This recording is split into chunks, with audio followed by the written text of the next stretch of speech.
Hello, my name is Quinlan, and today I'll be presenting on the disruption that Zoom presented the video streaming technology. So, how did video streaming technology come about? Obviously, Zoom wasn't the first one. The first one actually predated television. It was in 1927. It was between a a telephone executive and Herbert Hoover. So that one took quite a bit of money. It was very expensive, and it was just a laborious proof of concept. The image also was not great, as you might imagine. Again, this was 1927. TV wasn't even really a thing yet. Over the next few decades, this is something they were building on. It was an idea for a long time. Everyone thought it'd be cool to have video along with their audio, but at the time, with the technology they had, it was just very small changes in the quality of the video or the synchronization of the video and the audio, as that was a rather difficult thing for them to accomplish at the time. By the 1970s, it had progressed to the point where organizations like governments and large companies were able to have dedicated video conference areas. But again, this was very expensive, very prohibitive for most users to have this sort of thing installed. It would be just a very big undertaking to get this set up. By the 1980s, they had early consumer grade video conferences. It would just be like a landline television that would also have a little screen where you could see the other person talking. But again, this was very expensive, and just not really a lot of people wanted to spend the money to just see the picture of someone's face as a tiny little screen. It just wasn't worth it for most people. By the early 2000s, companies like HP were trying to do video calls online, but it still took expensive peripherals, and they were still trying to use a lot of the same underlying technology that was underpinning the earliest stuff. So particularly like the way they had the standard set up, it just wasn't really transferring over to the internet very well. Although it was getting cheaper and more accessible. Then, of course, in comes Skype. Skype was very important, as we all know, I'm sure. It was a very early adopter of peer-to-peer communication in terms of this video software, and it leveraged the strengths of the internet. Instead of using the older audio and video codecs, it would use new ones that were designed specifically to work well with packet communication. You didn't need to have expensive peripherals. You could just use like built-in microphones and cameras that came with the computer, and it was much easier. It was a free software. You just download it off the internet, and it was significantly better than most of the things that came before it. Of course, this was still a little bit limited. It was still one person to one person communication, and it was still something that needed to be downloaded. But still, this was a massive change, and it allowed it to spread rapidly. It became very popular for a few years, had millions and millions of users, and while there were other programs that followed closely, the fact that this was the first one to succeed in this way meant that it stayed on top of the market for a very long time, up until like near the end of the 2010s. As it was bought out by Microsoft, and as it continued to have that dominance, it started innovating more and more slowly, and it became very comfortable. That's not an uncommon thing to see with these sorts of technology companies. And then Zoom. Zoom was originally made in 2011 and introduced as SASB, which its name was changed. I can't imagine why. It allowed users to call in through the browser without having to download the software. This is something that Google had opened the door to a little while ago. I believe in 2009 is when it was made publicly available. But at the time, with video conferencing being popular-ish, but not popular enough to really warrant massive changes, there just weren't a lot of people competing. It struggled for a few years. Again, this was still a time when Skype was dominant, and so it had a hard time really getting off the ground, but it still had a good user base until COVID came.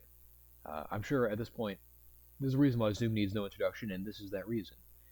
Millions and millions of people who previously had no reason to care about it suddenly were stuck at home, and it was going to be like 2 years before anyone was able to consistently go back in person to do school and work and all that. And so that was suddenly hundreds of millions of people, billions of people across the world who needed to be able to communicate quickly and ideally without having to download software. Because, I mean, most people don't want to have to download something these days. If you can just use it off a browser, why not just use it off a browser? And so Zoom was really able to jump into that niche. Besides the fact that it was on the browser, it was also advantageous because it would allow you to have multiple users. Originally, I think it was like 4 or 5 that you could have simultaneously, but with COVID, they very quickly jumped on it, and suddenly you could have hundreds. I believe, about 100 people for 40 minutes for free. That was insane at the time. That was a massive leap forward. It also allowed you to show what is happening on your screen. So instead of just having to like have it up on your phone and awkwardly show what your computer screen looks like, you could just share your video, and everyone else could see what you were looking at. And that made it very easy for sharing information, like presentations, in the same way that you would using PowerPoint in person. And this just was absolutely pivotal in allowing life to continue as usual. Without Zoom jumping in and filling the market as it did, things would have ground to a halt even more so than they already did. Over the years, of course, more companies have jumped in to fill the same niche, but just like Skype before it, Zoom, being one of the earliest groups to fill this, has just remained dominant ever since. So, why was this disruptive? As I was saying, it's not the first video call software by any means. This is something that's been around for almost a century now. The fact that it was able to jump in when it did and fill that massive niche that came in was outstanding for its ability to disrupt the marketplace. This was a pre-existing market. If we want to look at it from the business perspective, we had a pre-existing market that was catering towards users. Since it was free software, we can't really say that it was catering towards users with deeper pockets, but it was catering towards those who were willing to put in the time and effort to download an app and use that as it was, like have a dedicated setup on the computer for Skype. Zoom, not requiring any of that, was able to jump in from the bottom and fill a niche that was previously left alone. So where there were previously like hundreds of millions of people who had no reason to care about it, just didn't care enough to download it and use it, suddenly they didn't have to download it anymore. They just could jump online, you just set up an account, and you're ready to go. And so it was able to massively disrupt the marketplace and effectively killed Skype. Very sad to those of us who liked Skype. It also, if we look at the types of disruptive technologies that we have, this was an enhancer and a superseder. It was able to build upon and replace older video conference technology, although some of them do still exist. There are obviously still competition in the marketplace, but it really defined the direction that it went and the direction that it'll continue to go in over the next few years. And then if we want to look at it from the perspective of medium is the message, this brought a sudden change in the medium through which business is done. Suddenly, in a time period where people weren't able to go to the office anymore and talk to each other face to face about what was going on, and where email might be slow and somewhat cumbersome, having this video conference technology allows people to at least have a modicum of what life used to be like, and having that video conference at your fingertips where you can just set it up within minutes and just go really helped redefine the way that we work over the last few years. I've helped do a lot to redefine the nature of work culture. So continuing to discuss more of the social aspect of it, for me, the impact for me is about the same as everyone else. There's a reason why this doesn't need any introduction. Zoom is ubiquitous during the pandemic. A lot of my high school classes near the end were done entirely over Zoom. I've had internships that were done over Zoom. It's really been a great way, especially over the pandemic, but even since then, for people to meet when you just aren't able to do it in person. I mean, even for this last semester, or last 2 semesters, for my senior design project, my sponsor for engineering was in Ireland. So obviously you can't really meet in person like that, and email can be a pretty slow way to communicate like that. So we would have weekly Zoom meetings, and that was how we were able to keep pace with what he wanted. Of course, the sudden meteoric rise of video conferences has allowed working from home to stick around well after the pandemic. Of course, there are many companies that have pushed back against this sort of cultural change, but many of the, especially tech companies, have really embraced it, and they've moved on with it, and it's helped out a lot of people. Although, for me personally, I do prefer to be in person. I don't really like the video conference style, just because I feel like I'm losing stuff. It's hard to get body language. But for a lot of people, they do still prefer working from home.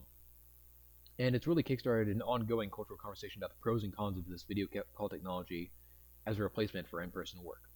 So some of the benefits, of course, you don't need to drive to work if you're doing everything online. You can stay home. That's an extra 30 minutes you can sleep in, and an extra 30 minutes you get to relax at the end of the day, make dinner, do whatever you need to do. You don't need to spend money on gas. companies don't need to have buildings that are nearly as large, or in some cases they don't need buildings at all, because they don't need the office space. They just don't have people coming in. Um, and you can have participation in meetings regardless of where an employee is. So if someone's on their way to Hawaii, but there's an important meeting they need to get into and they're in the airport, they can just jump in on the meeting for 10, 15 minutes, say their piece, and then leave without having to stick around or drive hours to where they need to be.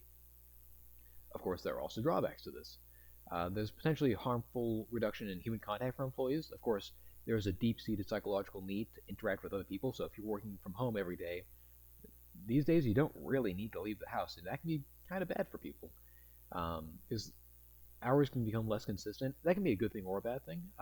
If you only have 3 hours worth of work to do, you can just do those 3 hours and then take a nap afterwards. But it's also easy for things to blend, and that's why I don't like working from home, because I feel like when home is a workplace, you're never free from work. You could be working 8 a.m. to 8 p.m., and if you're just doing constant Zoom conferences, there's no line. There needs to be a second, like a first place, second place, and a third place. Um, it's bad for your eyes, and of course, just sitting in one place and doing all your work there, it increases the risk for obesity. I don't think it's ever going to completely and permanently replace work in person. Again, there are lots of benefits to being able to do things like that, and anything that needs physical labor, you need to be there. But I think it will remain as an option for a lot of employees. It also allows workers who use it to have more mobility. Again, like I was saying with that airport example going to Hawaii, you don't need to stay near your place of work. As long as you're able to check in when you need to check in, you can be anywhere in the country, anywhere in the world, and that's perfectly fine, and it doesn't really impact your ability to work necessarily. Uh, Another negative here is the potential to change expectations around working while sick. There are two reasons why you would stay home when you're sick. One of them is to not infect anyone else, and one of them is because you're probably going to be tired and you're just not going to be in great shape to work. I can easily see this becoming a pretty bad quality of life problem where companies are like, well, you can just work from home. You're sick, but you're not that sick. Whatever. I know you have the flu. You still need to do your stuff. Come in on the meeting. We still expect you to see you, or you're fired. So that can be pretty bad. That's something that we might need unions to step in on if it becomes a problem. Although, again, I'm just extrapolating out here. And it's still a far cry from being a full substitute for real human contact. So I don't think it's ever going to fully replace in-person work. Another thing is that we've seen over the last few years, specifically the last year or two, companies using this as an excuse to fire people, or if like employees who just aren't capable of going to work for whatever reason, maybe they're living in an entirely different country. They're like, well, you need to check into the office at this time or you're fired. And if they can't make it, they're fired. It's an easy way for them to downsize and at least have an excuse for doing it other than just we're trying to cut costs. This is something we've seen with like Amazon and Microsoft and these sorts of companies. And then here are my references. So thank you for watching my video and have a good day.